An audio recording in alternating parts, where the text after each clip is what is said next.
తాకట్లో ఉన్న మీ బంగారాన్ని విడిపించి ఆ రోజు ఆన్లైన్ రేటుకి కొంటాం. Sharma gold company.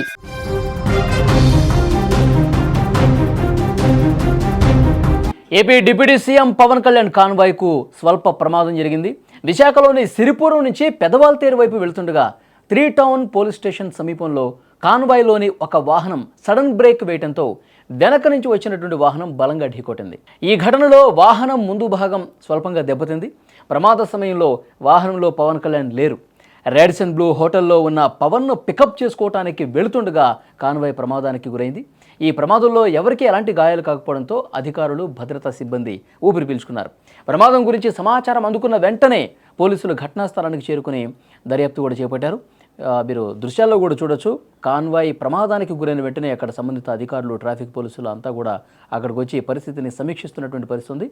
Radisson Blu హోటల్లో ఉన్నటువంటి పవన్ కళ్యాణ్ని పికప్ చేసుకోవడానికి కాన్వాయ్ వెళ్తుండగా ఈ ప్రమాదం జరిగింది. వెనక నుంచి వచ్చినటువంటి వాహనం బ్రేక్ వేయడంతో ఒక్కసారిగా ఢీ కొట్టడంతో ముందు భాగం పూర్తిగా ఏ విధంగా దెబ్బతిందో కూడా మీరు స్క్రీన్ మీద చూస్తూ ఉన్నారు. ఈ ప్రమాదం తెలిసిన వెంటనే యాక్చువల్గా పవన్ కళ్యాణ్ ఉన్నారేమో అని చెప్పి అక్కడ స్థానిక జనం కొంతమంది అనుకున్నారు. ఎందుకంటే ఆ కాన్వాయ్ వెళ్తుండగా అందులో ఏమన్నా డిప్యూటీ సీఎం ఉన్నాడని చెప్పి అనుకున్నారు.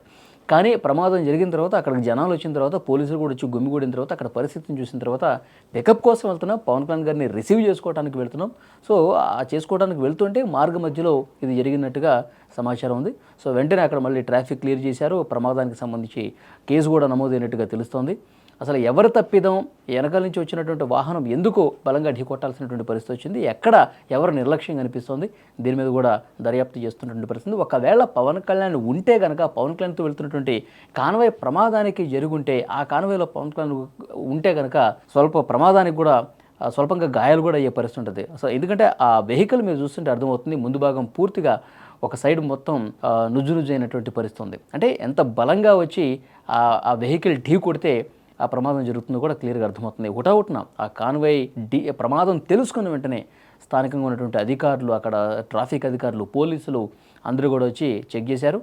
సో ఆ కాన్వాయ్లో ఉన్నటువంటి డ్రైవర్స్ ఎవరైతే ఉన్నారో సో వాళ్ళు కూడా కొంత సూచన చేసినట్టుగా తెలుస్తుంది. వెహికల్స్ రోడ్డు మీద వెళ్ళేటప్పుడు జాగ్రత్తగా ఉండాలి. ఒక్క వెహికల్ బ్రేక్ వేసినా సరే వెనకాల ఉన్నటువంటి వెహికల్స్ ఒకదానికొకటి ఢీ కొట్టుకొని ప్రమాదాలు జరిగే పరిస్థితి ఉంటుంది అని కూడా చాలా స్పష్టంగా వాళ్ళకు ఒక సూచన చేసినటువంటి పరిస్థితి ఉంది. సో చాలా జాగ్రత్తగా ఉండాలి. ఏమాత్రం ఏమరపాటు ఉన్నా, ఏమాత్రం నిర్లక్ష్యం ప్రదర్శించినా, ఒకవేళ అందులో డిప్యూటీ సీఎం కానీ ఉంటే పరిస్థితి ఏంటి, ఆయనకి గాయాలైతే పరిస్థితి ఏంటి, సో ఇలా మళ్ళొక్కసారి రిపీట్ కాకుండా చూసుకోమని చెప్పి అధికారులు అక్కడ సూచన చేశారు.